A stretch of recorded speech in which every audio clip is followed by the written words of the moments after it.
Bonjour à tous, alors pour cette nouvelle vidéo, je vous emmène au Bénin, plus spécialement à Cotonou, où j'ai eu la chance de découvrir une diversité de faune subaquatique absolument incroyable, mais ça fera l'objet d'une prochaine vidéo. Aujourd'hui, je vais vous présenter une traque qui me tient vraiment à cœur quand je vais sur les côtes de l'Afrique de l'Ouest. C'est la traque du Djabar, de l'African Brown Snapper, la carpe rouge géante. Pour ce séjour, on va être guidé par le désormais célèbre Mathieu Daiwa, qui a un très bon niveau de chasse sous-marine, qui connaît bien la zone et qui est vraiment très agréable, qui fait passer aux chasseurs sous-marins de très bons moments. Je suis accompagné pendant ce séjour de mon ami Jérémy, qu'on voit ici à la vidéo. Et là, on est au matin du premier jour et on quitte le port de Cotonou, qui est un port pétrolier, hein, comme vous en rendez bien compte. Direction les plateformes pétrolières du large. Alors les côtes béninoises sont toutes petites, elles font 100 km de long, elles sont enclavées entre le Togo et le Nigeria, mais c'est une zone qui était riche en pétrole, donc il y a beaucoup d'infrastructures pétrolières. Aujourd'hui, pour la partie béninoise qui sont désaffectées, hein, vous voyez, celle-là on est en train de survoler une plateforme sur laquelle, enfin la zone d'atterrissage de la plateforme, on voit bien qu'elles sont désaffectées, mais en tout cas elles sont désaffectées par les hommes, mais elles sont vraiment remplies en vie parce qu'elles ont été vraiment colonisées par la vie, et elles accueillent notamment notre fameux African Brown Snapper, notre Djabar africain, qu'on va laisser chercher sur les zones un petit peu profondes, les plateformes et les épaves. Pour cette vidéo que j'ai décidé de consacrer au Djabar, j'ai donc sélectionné tous les extraits qui concernaient ce poisson. Pour la première journée, on va en voir très peu. On va en voir sur une des dernières plateformes pétrolières. Le fond de cette plateforme, il est, je dirais, à une trentaine de mètres, peut-être un petit peu plus. Et puis vous allez voir, moi je vais descendre sur une apnée de, je pense que je vais me stabiliser sur 24 et puis avec l'action descendre jusqu'à 26-27.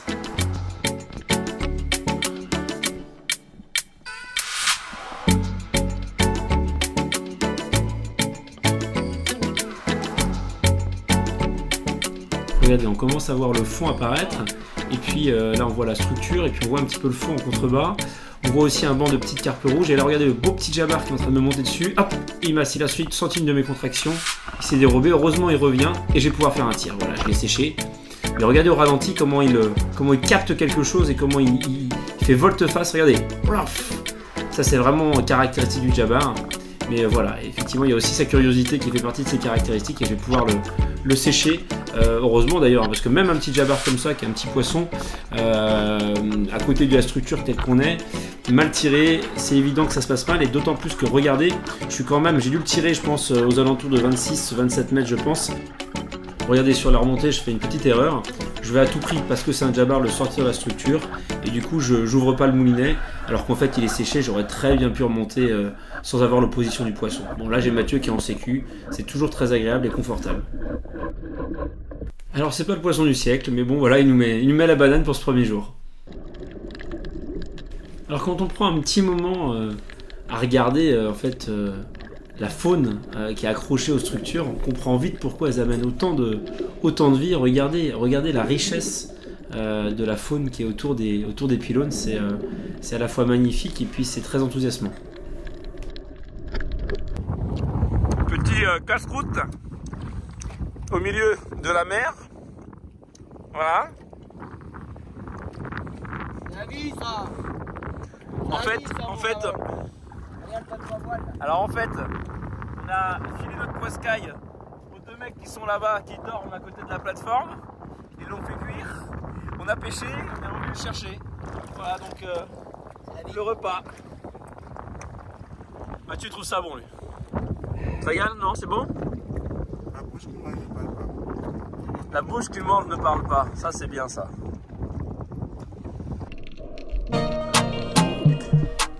Alors après ce petit repas improvisé, et après voilà, surtout après l'avoir digéré, parce que la digestion et l'apnée ça fait pas très bon ménage, je vais avoir la chance de clôturer cette journée par le fait de croiser encore un Djabar. Alors là c'est un petit peu particulier comme action, on est sur une plateforme pétrolière, devant cette plateforme il y a des chambres qui accueillent les vannes en fait pour venir ouvrir ou fermer des tuyauteries qui sont enterrées.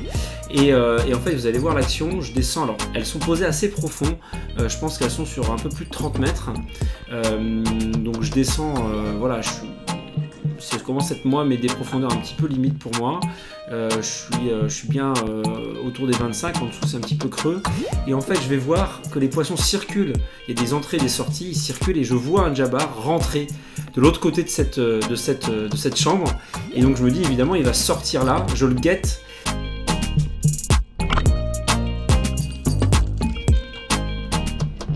Et je l'ai loupé, comme vous pouvez le voir. Alors c'est pas des tirs qui sont très faciles, hein. Le poisson en fait il était craintif, il m'avait vu. Et dès qu'il a vu que je le guettais à sa sortie, il a filé le plus rapidement possible. Je suis un peu dégoûté, ce qui me semblait assez beau. Même si à le revoir la vidéo, peut-être que j'avais surestimé la taille.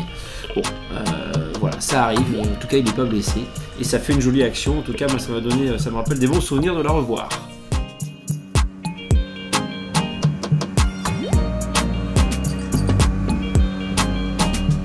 Voilà, retour de nuit pour cette première journée. Je suis un petit peu amer d'avoir loupé ce dernier jabbar, mais on a passé une très belle journée avec beaucoup d'espèces différentes. C'était vraiment très très bien. Voilà, fin de journée, on rentre de nuit. On fait une grosse journée là. Grosse journée. On a fait une belle chasse aujourd'hui, c'était cool. Avec Mathieu, toujours de bonne humeur. Enfin, tout à l'heure, il faisait un peu la gueule parce qu'il était fatigué. Et on enchaîne toujours sur la barque verte de Mathieu avec son 40 chevaux de temps qui nous aura détruit les oreilles pendant tout le séjour, faut être très clair. Mais la bonne humeur est toujours bien là. Et là, on part, je dirais, direction en fait, les côtes du Togo. Donc de l'autre côté, plus sur des roches et sur une épave assez profonde. Alors cette fameuse épave, elle est assez loin en mer, mais elle a le mérite d'affriter quasiment de manière permanente des gros jabbars, des gros African brown snapper. Mais elle est assez profonde puisqu'elle est posée sur un fond, je pense, d'une presque 40 mètres, avec le haut de l'épave qui est à 33 mètres, je crois, de mémoire. Vous allez le voir, donc là j'ai commencé ma descente, elle est un petit peu plus longue que les autres évidemment parce qu'on est plus profond. J'ai pris mon gros fusil, hein, le double invert roller Basile Daniel pour l'occasion, en espérant pouvoir tirer un gros spécimen, un gros jabbar. Alors voilà, ça y est, je me stabilise, on voit les jabbars, ils sont bien là, on voit aussi les baves d'ailleurs, mais j'ai pas... alors, je pense que j'aurais pu en tirer un, mais de tous les cas il aurait été assez loin, le tir aurait été hasardeux. Et surtout l'épave n'était pas très loin, j'ai pas osé, j'ai pas de poisson qui s'est vraiment présenté. Et in fine, eh bien, je les vois descendre dans la structure. Ils vont d'ailleurs tous redescendre dans la structure et on ne les verra pas sur les autres apnées. Donc pour ce deuxième jour, c'est un loupé sur les jabbars avec une remontée toujours aussi, enfin, en tout cas aussi longue que la descente. Donc un petit peu fatigante cette épave. Et elle va pas me donner les fruits que j'attendais.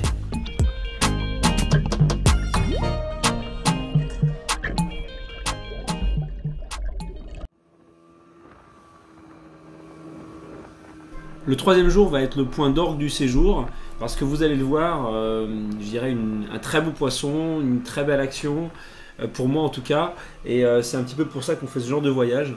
Et c'est ce qui va, voilà, ça va être l'apogée du séjour. Alors vous voyez, on retourne sur les plateformes pétrolières, on en voit une derrière. Au cours de ces jours, je vais quasiment exclusivement utiliser mon Basile Daniel simple roller, le 104. C'est un fusil qui est vraiment hyper polyvalent et qui a une puissance incroyable pour sa taille et pour le fait que c'est un mono roller. Donc là, on le voit en action. Sur cette apnée, on voit beaucoup de rainbow runner, c'est un excellent présage. En général, quand il y a beaucoup de rainbow runner, c'est que le poisson est là, en dessous en tout cas. Donc évidemment, voilà, c'est la première apnée sur cette plateforme. Je me prépare, je me ventile bien pour aller chercher, j'espère, les gros jabbars un petit peu plus profonds.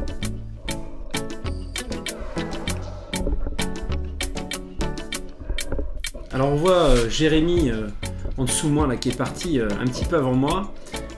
C'est pas très grave parce que lui va rester un petit peu plus dans les nappes d'eau un petit peu moins profondes et moi de toute façon je veux descendre parce que je sais que les premières apnées comptent beaucoup au Bénin parce que les zones sont visitées assez fréquemment et les jabbars après une ou deux apnées et ben, ils descendent beaucoup trop profond pour qu'on aille les chercher.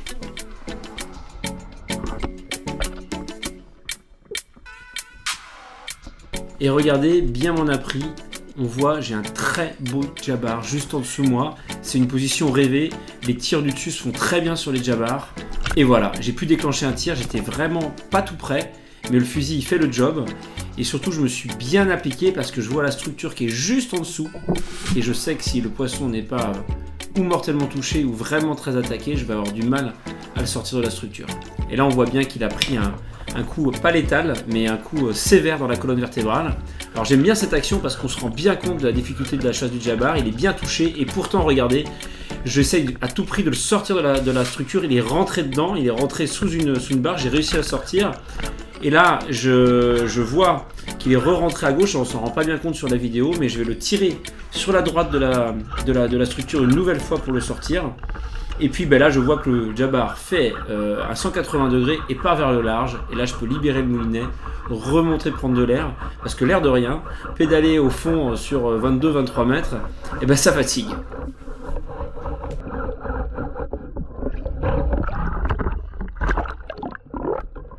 Je suis enfin arrivé à la surface, je peux reprendre tout de suite contact un petit peu plus musclé avec le djabbar. Alors j'appelle la pirogue pour lui annoncer. Alors je ne sais pas si vous êtes rendu compte sur les vidéos parce que voilà, il était un petit peu loin, mais c'est un très joli djabbar que j'ai tiré là. Je sais que le combat est quasiment gagné parce que il est sorti de la structure et il est bien tiré. Je vais le remonter et en fait, arrivé à la surface, et ben, il va pas supporter la décompression, donc il va monter tout de suite en surface avec la vessie natatoire pleine et ben, le combat est gagné. Je laisse exploser ma joie parce que je me rends compte que c'est un très très beau poisson. Il est beau celui-là. Ah les gars, il est pas beau celui-là? Qu'est-ce qu'il en pense Mathieu? Hein? Tu n'es pas loin du record. Hein. Et alors mon ami? Putain, un truc de fou. Tu peux me filmer, je vais le prendre. 30 ans de djabbar. Mets-le à l'horizontale. 30 ans de djabbar. Ah, on va le tuer après. Oh oui, le record. Oh oui, oh oui. Putain de sa mère. Oh. Attention, attention. Ah. Il arrive. Du gros djabbar. Regarde la pleu. Putain, on n'arrive pas à le prendre sur la flèche en photo. plein milieu. Il est tellement énorme. Il flèche est en plein monstrueux. milieu. Attends. Ah, je suis en vidéo. Putain, regarde. Regarde la taille. Eh mon Benji, tu l'as fait ton gros djabbar. Regarde les tailles. Tu l'as. Alors sur le retour, évidemment, j'ai le sourire, tout le monde a le sourire, c'est pas tous les jours qu'on fait des beaux poissons comme ça, avec des belles actions, moi je suis très très content, surtout que sur des voyages comme ça, maintenant j'essaie de me fixer des objectifs. L'idée là c'était d'homologuer un poisson, alors certains pourront dire ça n'a pas un grand intérêt, c'est vrai que j'ai fait des poissons, j'ai fait des djabbars plus gros que celui-ci, j'ai des copains qui en ont fait des encore plus gros, mais pour homologuer un poisson, il faut respecter certaines règles, et puis valider vraiment le poids, donc ça a un intérêt, en tout cas ça peut être une motivation supplémentaire sur un voyage à l'étranger. Alors là on voit un petit peu le reste de notre pêche. On est sur le chemin du retour, on va pouvoir peser le poisson et voir s'il est effectivement homologable comme le record du monde du djabbar officiel. Voilà, on ne sait pas encore, on a une petite intuition mais on n'est pas sûr à 100%. Et nous voilà pour le pesage. Ok, 1-0. Allez, pose 2. Ouais. Et après vérification, il s'avère qu'effectivement ce poisson est record du monde, enfin en tout cas pour un poisson homologué. Voilà, pour ceux que ça intéresse, je vais vous mettre le lien de l'IUSA qui est l'organisme officiel pour homologuer des poissons. Ça peut être une motivation pour un voyage ou une motivation personnelle. En tout cas, moi je garde un souvenir impérissable de cette action de chasse et de ce magnifique poisson. J'espère que la vidéo vous a plu et je vous dis à très bientôt.